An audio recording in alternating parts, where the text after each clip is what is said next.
एक समय की बात है जब एक छोटे से गांव में एक बहुत ही गरीब परिवार रहता था। उस परिवार में रामशरण, उसकी पत्नी सुजाता और उनका 8 साल का बेटा रोहित रहते थे। एक दिन रोहित बड़े ही मजे से अपने माँ बाबा के साथ बाजार में घूम रहा था। तभी उसे एक दुकान पर ढेर सारे पटाखे दिखाई दिए। रोहित अपने बाबूजी से पटाखों की जिद करने लगा। बाबूजी, मुझे भी पटाखे चाहिए। अरे बेटा, मेरे पास इतने पैसे नहीं हैं। हम तो बाजार बस कुछ जरूरी सामान लेने आए हैं। जब कुछ दिलाना नहीं था तो लेकर ही क्यों आए? मुझे वापस ले चलो अभी के अभी। अरे बेटा, ऐसी जिद नहीं करते। देखो, अभी हमारे पास पैसे नहीं है। थोड़े दिन बाद जब बाबूजी को तनख्वाह मिलेगी तो तुमको पटाखे भी दिलवा देंगे। सब बच्चे अभी से पटाखे जला रहे हैं, बस मेरे ही बाबूजी मुझे कुछ नहीं दिलाते। रोहित बड़ा ही गुस्सा हो जाता है, पर उसके माँ बाप के पास इतने पैसे ही नहीं होते कि वो उसे मनाने के लिए पटाखे दिला सके। वो सब बिना बाजार घूमे ही घर वापस आ जाते हैं। रोहित बहुत नाराज होता है। खिड़की पर खड़ा वो दूसरे बच्चों को बम पटाखे जलाते हुए देख रहा होता है। अरे देख मुन्नी, ये अनार कितना ऊपर तक जाता है। मुझे तो डर लगता है अनार से। मेरी तो ये रंग बिरंगी फुलझड़ी ही अच्छी है। चुन्नू और मुन्नी घर के बाहर अपने पटाखे जला रहे होते हैं और रोहित उनको देखकर मुस्कुरा रहा होता है। थोड़ी देर बाद जब चुन्नू रोहित को आवाज देता है तो रोहित उदास हो जाता है और चुन्नू से बोलता है, नहीं, मैं नहीं आ सकता। मेरे पास पटाखे ही नहीं हैं। ओह, ये तो बहुत बुरा हुआ। तुम्हारे बाबूजी तुम्हारे लिए अभी तक पटाखे नहीं लाए। देखो ना, अपना रोहित कितना उदास है। उदास तो इसलिए है क्योंकि उसे छोड़ सब बच्चे अभी से पटाखे जला रहे हैं। तुम ये भी समझो ना कि हमारे पास खाने को तो है नहीं, तो फिर पटाखे कहाँ से लाएं? अरे मैंने कहाँ कुछ कहा।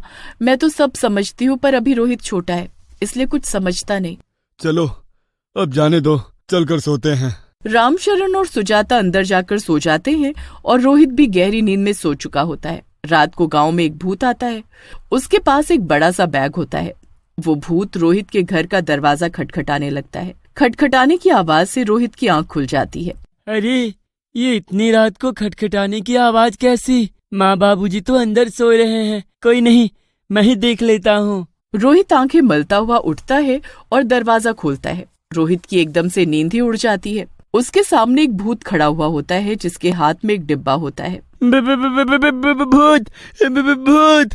डरो मत बच्चे, मैं तुमको कुछ नहीं करूँगा। मैं तो तुम्हारे लिए ये पार्सल लाया हूँ। ये क्या है? ये तुम्हारे लिए है। इसे दिवाली पर ही जलाना और किसी को इसके बारे में मत बताना। इतना कहकर वो भूतिया डिलीवरी बॉय वहाँ से चला जाता है। उसके बाद रोहित बड़ा खुश होकर अपने बिस्तर पर आकर बैठ जाता है और पार्सल को खोलने लगता है। जब वो उस डब्बे को खोलता है तो उसमें ढेर सारे पटाखे होते हैं। रोहित तो ये देखकर खुशी से पागल हो जाता है। अरे वाह, इतने सारे पटाखे! मेरे तो मजे ही आ गए। मैं अब इनको पलंग के नीचे जल्दी से छुपा देता हूँ और इनको कल जलाऊंगा और माँ बाबूजी को इनके बारे में कुछ नहीं बताऊंगा। रोहित इतना खुश होता है कि उसकी खुशी का कोई ठिकाना ही नहीं होता। जब अगले दिन वो उठा तो सबसे पहले उठकर उसने पटाखों को चेक किया कि वो अपनी जगह पर है कि नहीं। जब वो देख लेता है कि उसके पटाखे अभी भी वही हैं, तो उसे यकीन होता है कि कल रात जो हुआ वो सच था, कोई सपना नहीं था। उसे देखकर उसके माँ बाबूजी भी हैरान होते हैं। अरे रोहित, आज तो तुम बहुत खुश हो। हाँ माँ, आज मैं बहुत खुश हूँ। तो अपनी खुशी का राज हमको भी बताओ। वो कल रात मुझे बहुत अच्छा सपना आया था। मैं बस इसीलिए खुश हूँ। अजीब बात है, बस सपने से तुम इतना खुश हो। खैर, चलो अब जल्दी से स्कूल के लिए तैयार हो जाओ और नाश्ता कर लो। हाँ, ठीक है, मैं अभी फटाफट तैयार हो जाता हूँ।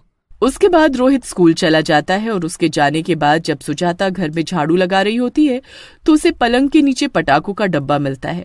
अरे, ये डिब्बा कैसा? सुजाता उसे खोलकर देखती है तो उसमें ढेर सारे पटाखे होते हैं, जिनको देख वो एकदम हैरान ही रह जाती है और जल्दी से अपने पति को आवाज देकर बुलाती है। अजी सुनते हो? कहाँ हो? जल्दी इधर आओ। सुजाता की आवाज सुनकर रामशरण फटाफट वहाँ आता है। क्या हुआ? क्यों ऐसे चीख रही हो? ये देखो तो जरा, ये कहाँ से आए? पटाखे से भरे डब्बे को देख रामशरण भी हैरान रह जाता है। मैं तो कोई पटाखे लेकर नहीं आया और कल रात तक पटाखों के पीछे ही रोहित मुंह फुलाकर बैठा था, तो फिर ये सुबह तक पटाखों का डब्बा कहाँ से आ गया? आने दो इस रोहित को, इसी को दिन में जैसे ही रोहित स्कूल से आता है तो उसकी माँ उस पर बरस पड़ती है और पटाखों के बारे में पूछने लगती है।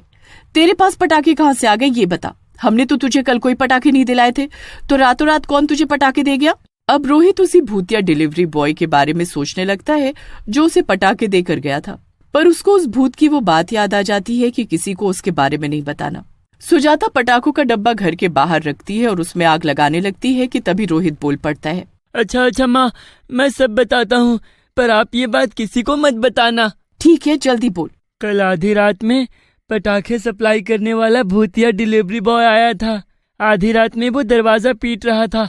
आप और बाबूजी गहरी नींद में थे, इसलिए मैंने ही जाकर दरवाजा खोल दिए और सामने वो भूत ये डब्बा लेकर खड़ा था। उसने मुझसे कुछ भी नहीं कहा और बस ये डब्बा देकर चला गया।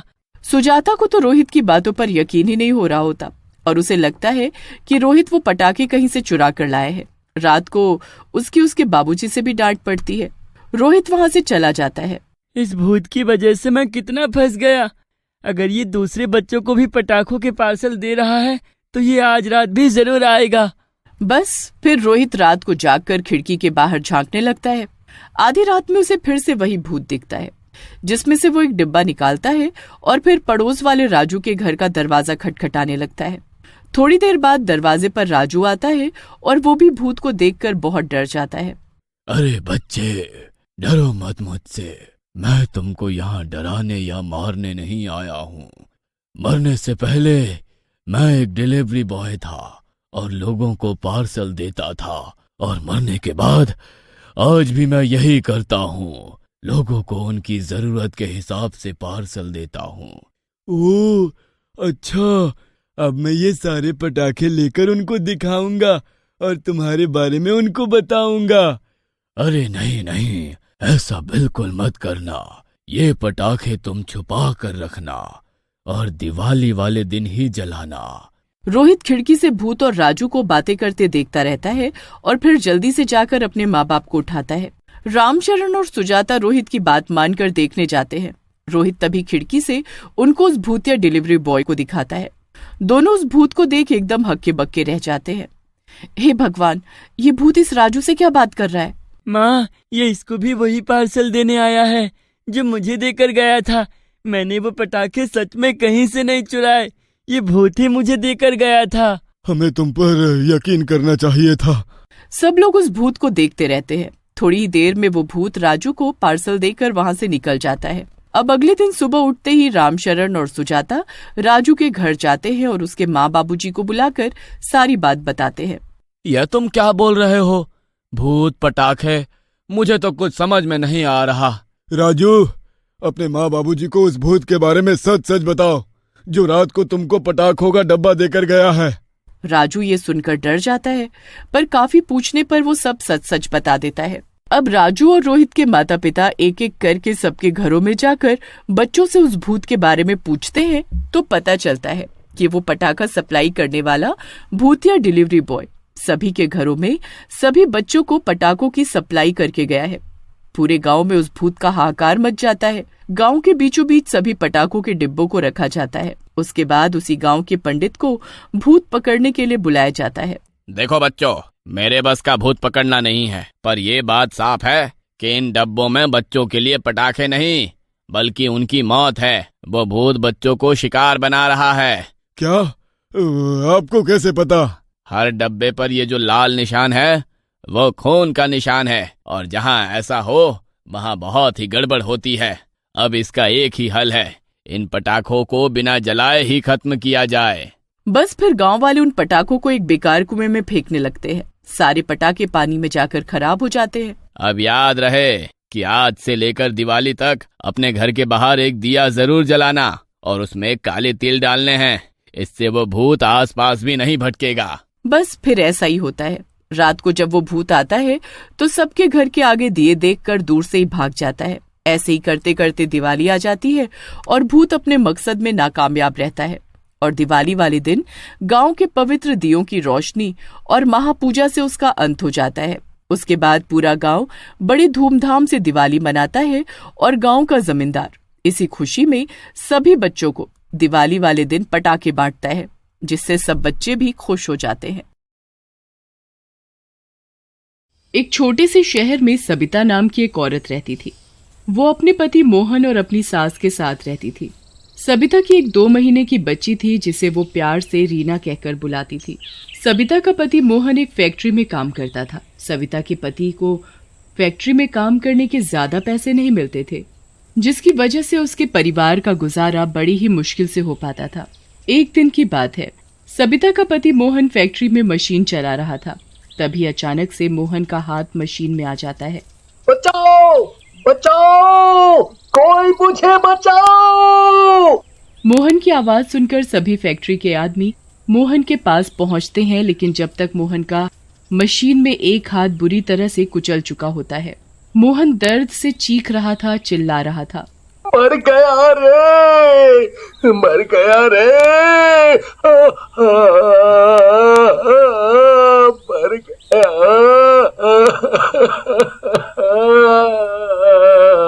देखते ही देखते मोहन खून से लथपथ हो जाता है और वो बेहोश हो जाता है। फिर सभी फैक्ट्री की लेबर मोहन को उठाकर अस्पताल पहुंचाती है।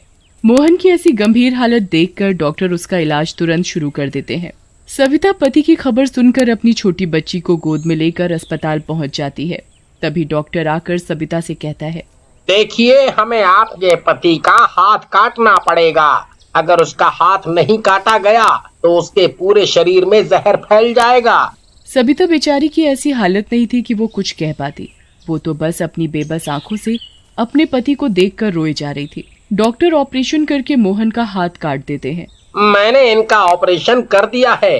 अब आपके पति ठीक हैं। आप इन्हें घर लेकर जा सकती हैं। ये कुछ दवाई मैंने लिख दी है, आप इन्हें समय से देते रहना। और एक बात और, अभी आप इन्हें कोई भी काम मत करने देना। इनका खून बहने की वजह से काफी कमजोरी आ गई है। जी डॉक्टर साहब। सविता अपने पति को घर ले जाती है। जो कुछ भी घर में थोड़ा बहुत पैसा बचा था वो मोहन के इलाज में लग गया था। हे भगवान, तू ये कैसी परीक्षा ले रहा है। हे भगवान, मैं क्या करूं। घर में कुछ भी खाने के लिए नहीं बचा। घर में एक पैसा भी नहीं बचा जिससे मैं घर का राशन ले सकूं। मुझे पता है मेरी बच्ची, तुझे भूख लगी है, पर मैं तुझे दूध कहाँ से लाकर पिलाऊं। और वो रोते रोते सो जाती है। और अगले दिन सविता देखती है कि उसकी सास की तबीयत बहुत खराब है। हे भगवान, ये अभी तक पूरी तरह ठीक नहीं हुए। अब माँ जी की भी तबीयत खराब हो गई। मैं कहाँ से पैसे लेकर आऊं जिससे माँ जी का इलाज हो सके। सविता अपने रिश्तेदारों से पैसे उधार मांगने जाती है, पर कोई भी उसे पैसे नहीं देता। अब तो रिश्तेदारों ने भी पैसे देने से मना कर दिया। ऐसे में कोई हमारी मदद नहीं करेगा। अब तो मुझे ही कुछ करना पड़ेगा। सविता ये सोचकर अपनी बच्ची रीना को गोद में उठाती है और काम की तलाश में निकल जाती है।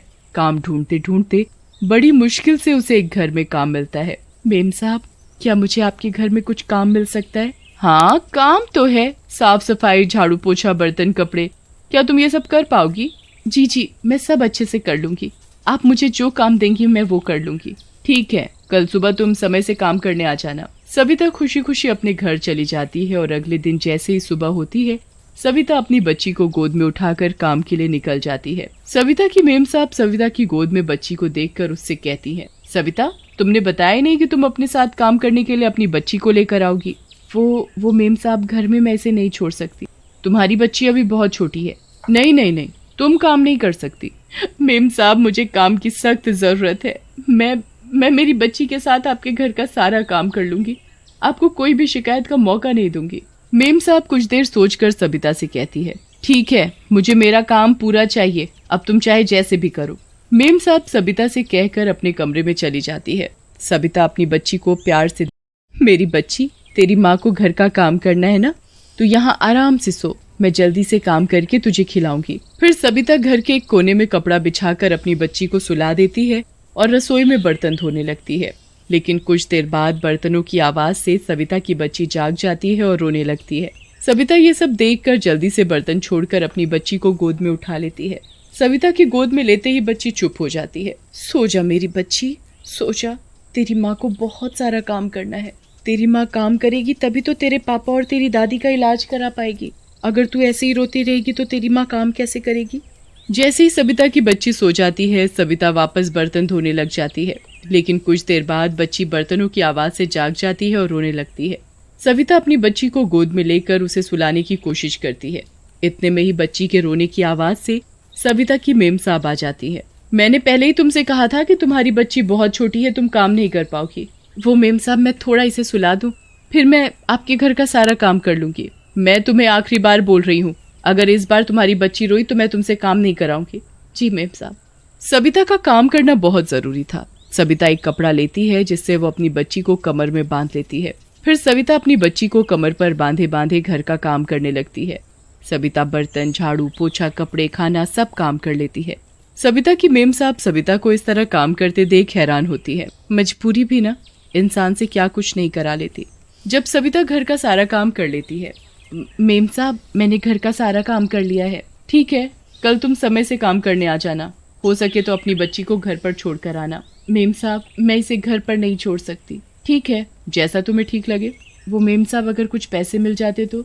तुम कल ही तो आई हो और तुमने पैसे मांगना शुरू कर दिया। मेम साहब की बातें सुनकर सविता की आंख में आंसू आ जाते हैं। ठीक है, तुम रोना बंद करो। सविता की मेम साहब सविता को कुछ पैसे देती है। सविता उन पैसों को देखकर बड़ी खुश होती है। वो उन पैसों से घर के खाने का कुछ सामान और अपनी बच्ची के लिए दूध लेकर अपने घर चली जाती है। घर जाकर वो सबसे पहले अपनी बच्ची को दूध पिलाती है, फिर सबके लिए खाना बनाकर खिलाती है। और अगले दिन सविता जल्दी उठकर अपने घर का काम करके अपनी बच्ची को गोद में लेती है और काम के लिए निकल जाती है। मेम साहब के घर पहुंचकर वो एक कपड़े से अपनी बच्ची को बांधती और घर का काम करने लगती। इससे सविता की बच्ची को भी ये महसूस होता कि वो अपनी माँ के साथ है और वो रोती भी नहीं। सविता भी इस तरह से आराम से काम कर लेती। सविता की मेम साहब इस तरह से उसे काम करते देख हैरान होती है। इस सविता की कोई तो मजबूरी रही होगी जो ये अपनी छोटी बच्ची को कमर पर बांधकर रोज इस तरह से काम करती है। वाकई में माँ तो माँ है, महान है माँ। जब सविता घर का सारा काम कर लेती वो अपने घर चली जाती। ऐसे ही सविता रोज अपनी बच्ची को कमर पर बांधकर काम करने लगी थी। अब तो सविता को इस तरह काम करने की आदत सी पड़ गई थी। ऐसे ही एक दिन सविता रात को अपनी बच्ची को गोद में लिए बैठी थी। इतने पैसों में घर का गुजारा नहीं हो पाता और ये भी अभी तक पूरी तरह कुछ काम करने की हालत में नहीं है। क्यों ना मैं और घरों में काम करना शुरू कर दूं, इससे घर की थोड़ी बहुत पैसे की परेशानी तो दूर होगी। और अगली सुबह आज सविता और दिन से भी पहले उठकर अपने घर का सारा काम कर लेती है और वो अपनी बच्ची को लेकर काम के लिए निकल जाती है। वो अपनी मेम साहब के घर पहुंचकर अपनी बच्ची को कमर पर बांधकर उनका सारा काम कर देती है। फिर वो और घर में काम ढूंढने के लिए चली जाती है। सविता के काम की वजह से उसे दूसरे घरों में काम मिल जाता है। अब सविता और घरों में भी काम करने लगी थी।